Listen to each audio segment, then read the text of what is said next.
صار في حالة الشكوى إلى الله تؤدب وأنت تشكو الله، وحتى تكون الشكوى أقرب لأن تجاب ثم الطرائق، منها تقديم صدقة قبل الشكوى،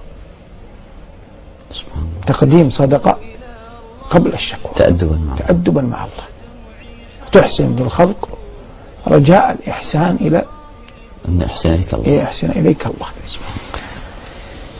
تحاول أن تكون لوحدك وأنت تشكو الله، وتحاول أن لا تخبر أحدا أنك ستذهب تشكو إلى الله، أن لا تخبر أحدا أنك ستذهب تشكو إلى الله.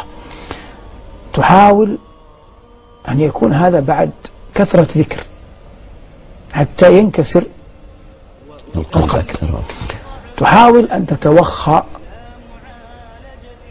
اسم الله الأعظم، وإن كان لا يعرف تحديدا، لكن مثلا قال كثير من العلماء الحي القيوم، أو أن تقول الحي حين لا حي، أو الحي لا إله إلا هو، هذا منصوص عليه في غافر، أو الله الواحد القهار، وهذا الذي أرجحه، الرحمن الرحيم، هذا جاء في البقرة وإلهكم إله واحد لا إله إلا هو الرحمن الرحيم. المهم تأتي بأسماء الله الحسنى التي تناسب الحال. تلح على الله بالترديد، يكون الصوت خفي تسمع به نفسك، والحالة الوضع يعني إن كان في صلاة تكون في السجود، وإن كان في غير صلاة ترفع يديك مستقبلا القبلة، ثم تقول نجواك، تقول شكواك.